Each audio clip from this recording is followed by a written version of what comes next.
Start the season with a free case of new and exclusive beers from Chile. Our good friends at Beer 52 have teamed up with the best breweries in Chile to bring you 8 beers you won't find anywhere else. All you have to do is go to beer52.com/paddock and cover the £5.95 postage to claim your free case now. We've been Beer 52 members for well over a year now, and we know that they bring you the best beer tasting experience from beers and breweries all across the world. For example, this double session IPA. Now this is exactly what you want from an IPA. Look at that. First of all, it is golden. It has got a delicious thick white head. It is an absolute delight, and it's a double IPA that is bursting with citrus and pine flavours. Basically, all you need to know is it is a delicious beer.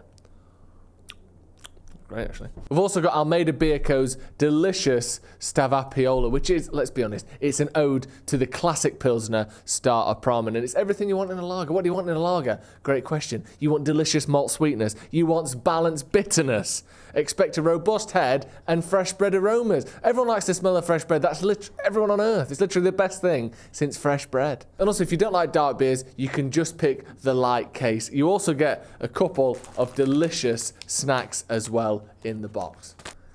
Oh, delicious. You can also learn about Chile's thriving beer scene in the award-winning Ferment magazine that comes right in the box as well. And even after all of that, you are still unsatisfied, you can simply pause or cancel at any time. The freedom is yours. So go to beer52.com/paddock. That is beer52.com/paddock to claim your free case now.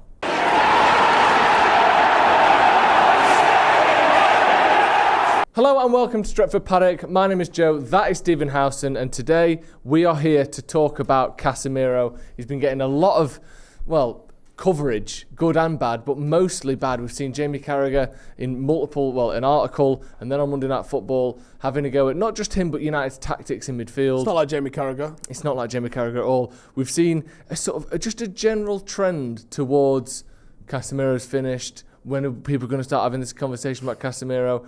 There's a what was arguably United's player of the season for large parts of last year is now being looked at as a bit of a target for especially non-United fans. First of all, the big question that sort of underpins all of this, is Casemiro finished? I think anyone saying definitively yes is mental. Yeah. I think there's a case to be made that he's had a bad couple of games and didn't really pull up trees on pre-season. But I think it's of course what the likes of Sky and that do, and I'm sure TalkSport have had a special on it. Yeah. If I said to you, which outfield players at Manchester United have you gone, oof, they've started well? Is it none? It's either none or Varane, but maybe none. There's a good chance it's none, right? So I can argue our entire forward line looked mental in how bad it's been. Yeah. The midfield is dysfunctional. The defence has not been great. I think our best player has been Onana. Yeah. So for people to go, this is just all down to Casemiro, is extremely overreactionary and entirely incorrect. Now, I don't think he's had a lot of protection. I think he's been asked to do two people's jobs. Yeah. And has struggled with it. Now, the big worry for me is that we've almost had two totally opposite teams that we've played in Wolves and in Spurs. One was sit back and counter, and one was trying to hold possession and force us backwards. We played the exact same team, and it wasn't the answer for either of those two. That's a bit of a worry for me. But I think the idea of playing Mount and Bruno, I think that's more questionable than anybody's in particular form. I mean, seeing Casemiro getting pickpocketed, not checking his shoulder, having the ball nicked off him, that's worrying, of course it is. And I don't think he looked fit on pre-season, and it looks like he's got a little bit of a chubby hamster face going on at the moment. And before we did this, we had a quick look, didn't we? Obviously, I met him in February, and I took a photo of him. His face looks very lean. It doesn't look very lean at the moment. Now, is he a slow starter? Is that something that's happened in the past? Well, that's something that, we were looking online, and there have been for multiple seasons now Real Madrid fans and blogs and tweets and this, that, and the other, and then into United fans even last season when he first arrived, of reports of him being a bit of a slow starter where he comes back and he takes a few weeks to get into things. We did see that as United fans, didn't we? When he first came back in. He was playing McTominay over him. Yeah, and for good reason, because whenever Casemiro came on for those first 2 or 3 games, he looked a bit off it. He was getting pickpocketed. It was that whole thing of he's not used to the speed of the Premier League yet. It looks like that again. We're back to a point where he looks like he's not used to the speed of the Premier League. Is he a bit like a Wayne Rooney? I mean, I don't know enough about Casemiro as a person to know what he's like. Does he get after it in the summer, maybe? Maybe. But what I heard and what I think it was Semra Hunter, obviously, who works for La Liga TV, knows a lot about. She's good at her, especially really anything La Liga related. Exactly, yeah. And she was talking about him as a person. And obviously these two things, aren't necessarily mutually exclusive. But he's massively into stats and data, and he wants to know how many tackles, how many interceptions, how many ball recoveries.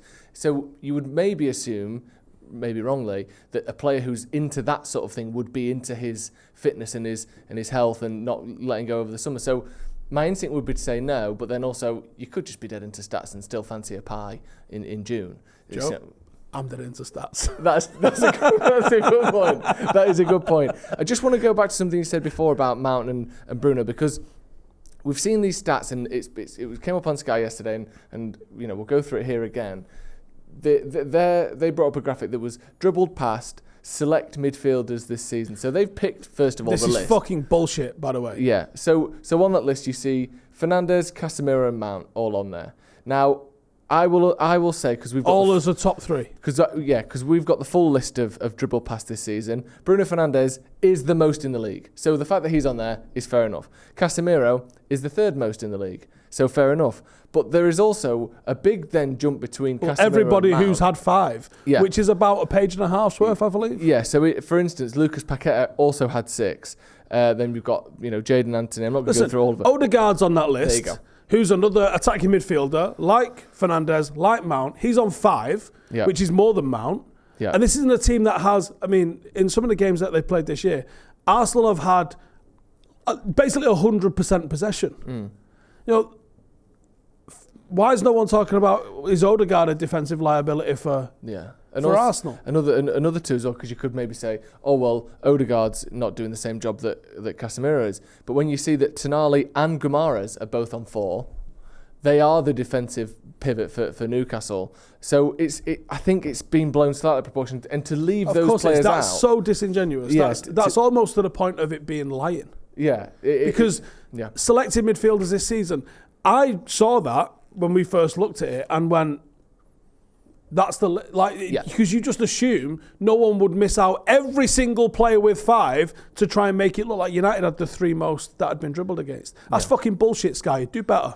Yeah. So there is that. In fact, I might know who's done that graphic, and you might be getting a text. Yeah. So it's worth pointing out that whilst this graphic is correct, it is purposefully misleading, isn't it? It makes it look like United have got the worst, most dribble pass players. Like in the if league, I did league table, selected teams, United are number 1. Yeah. You'd be like, where's all the ones that have won both games? This is selected This is selected teams. Yeah. Premier League table, 1, Manchester United. Yeah, exactly. We should start doing that, by the way. So it's worth pointing that out.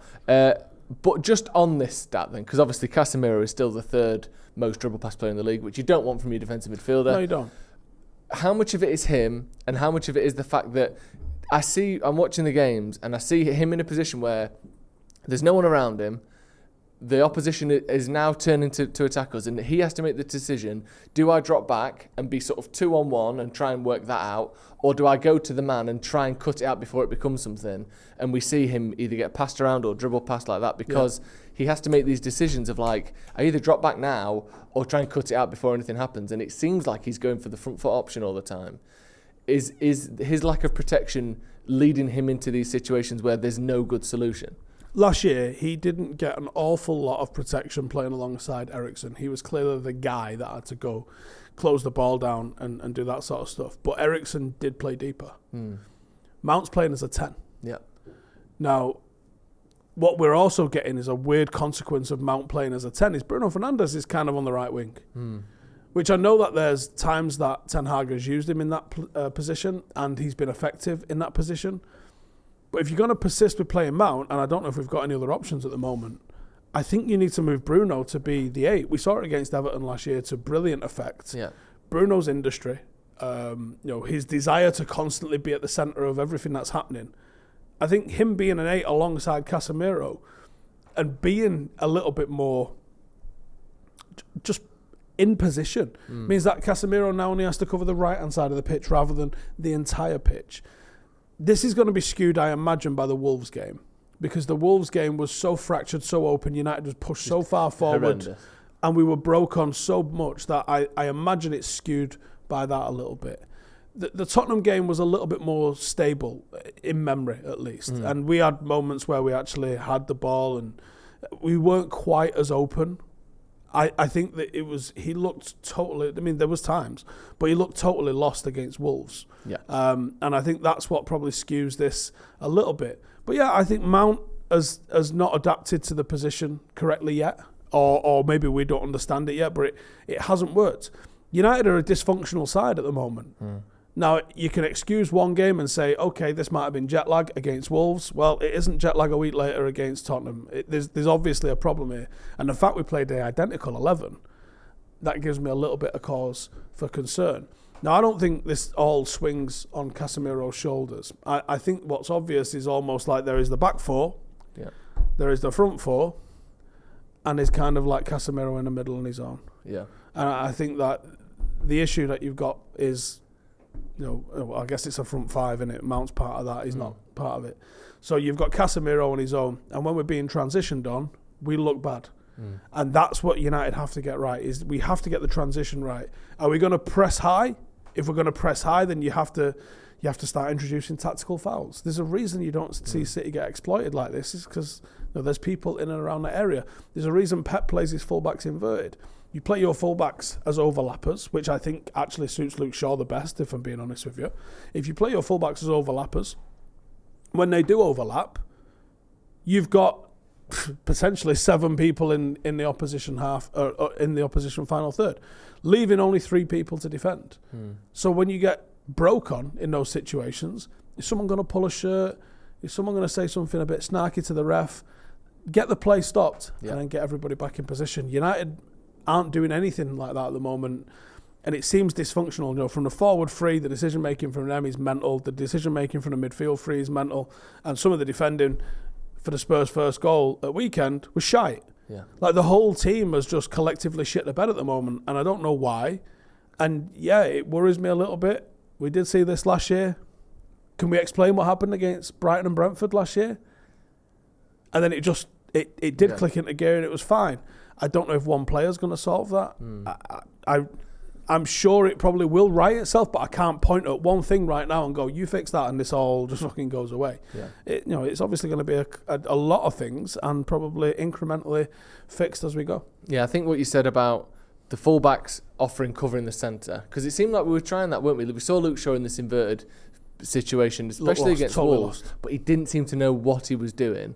Because he almost should be coming in as a defensive midfielder in the centre there. I think the other thing that you mentioned is one of Mount and Bruno needs to be more disciplined, don't they? Because Eriksen isn't good defensively, but at least he would stand there. At least he would offer a block or offer. He can mark someone. Yeah, he can be disruptive. We've seen Mount and Bruno almost stood on the kind of edges of the D, the opposition D 18-yard box, and offer nothing defensively. And the other thing that I think is worth mentioning, I've said this a lot, but how much do you think missing chances gives United a lack of confidence and the opposition confidence? Because eventually, if it's 0-0, every team in the league is good enough to go, we've got a chance here. Well, every team can score a goal. Yeah. Every team can score a goal.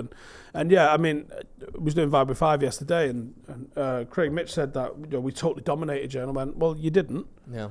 Like in the first half, I think United had the rub of the green. We didn't finish our chances. And we didn't even get some chances that we had to get the shot off that we should have had. Like there was some times where Garnacho would choose the wrong pass when somebody was on. It was the instant where Marcus was on at the front post. If he passes him that, I back Marcus to hit the target at least, and then you're probably looking at a 50% chance that goes in. If United get their noses in front, the game changes. The game hinges on a goal. The penalty shout that we didn't get. These things matter. And you can look at the Wolves game the other way. Everyone goes, oh, okay, we come away with a point. Performance was shit, but we come away with a point. That could have happened again. Oh, sorry, yeah. That could have happened again against Spurs. We could have come away with a victory against Spurs. Ultimately, we didn't. So you've now got to go to Forest at home. A different prospect, I would imagine. A different prospect to both Wolves and Spurs. but you're going to have to start seeing some improvements in performance. If you're playing well and not winning, you kind of have the confidence that it'll click, you'll get the look, this will go in, you'll save that one will go over. When you're playing bad, that's like we are. That's when you kind of go, I don't fucking know how. Like we play Arsenal in a couple of weeks. Are you confident about that? Not at the moment, no. No, I don't. Although, in fairness, I will say that in both of Arsenal's games, there were stretches where they didn't look hugely convincing. I know, obviously, the red card matters. 2 wins, though. But the second half against Forest as well, they conceded chances. But yeah, 2 wins. But just finally, just on Casemiro then, we're in no way in a position where we're giving up on him just yet, are we? Because some of the chat that we're seeing is leading towards, and obviously opposition fans are going to want to push you into a corner where you have to say Casemiro's shit, but he just isn't, is he? No. You don't go from being. We saw, when was it? February this year. 6 months ago, he was arguably the best defensive midfielder in the world at that moment. Did he not just? Well, literally, when I met him, was he not there because he was at the FIFA Best Awards? Exactly. You don't lose that in 6 months with no major injuries. I was going to say and 6 nothing months. else. It's fucking 4 months, Joe. 3 months even. Yeah, exactly. Maybe he just had a really good summer. Maybe he did. Maybe he had a hot girl summer, and then he's just, he'll get used to it. By all accounts, the guy's a bit of a slow starter. Yeah. Wayne Rooney was a little bit like that. Yeah. And when he gets going, he was absolutely magic. I think the bigger issue is you've got no one that you can sit him out for at the moment, and everybody else in the team is shitting the bed as well. You can have one player having a bad day. You can't have 9. No. And that's what we've had at the moment. So I think because it's United, it's under a microscope. Because it's United, it's a fucking crisis. Because it's Casemiro, and there was all this debate with Arsenal fans who've even benched the player that they were trying to and bought a £100 million replacement for someone who's supposedly the best defensive midfielder in the league. Considering that they've got the best left winger, right winger, Gabriel Jesus is up there with the best strikers, Odegaard's the best attacking midfielder, Partey's the best defensive midfielder, Rice is now the best defensive midfielder, Saliba's the best defender ever. Yeah. They better win the fucking league this year. You'd think so, wouldn't you? Right, that's going to be all from us. Thank you very much for joining us. Thank you for coming on today. Get your thoughts in on Casemiro. It's been a couple of bad games, but come on. He's still a fantastic player. Hit subscribe if you haven't already. And make sure, again, you check out Beer 52. Thank you to them for sponsoring the show. The link to those is in the description. We'll see you in a bit.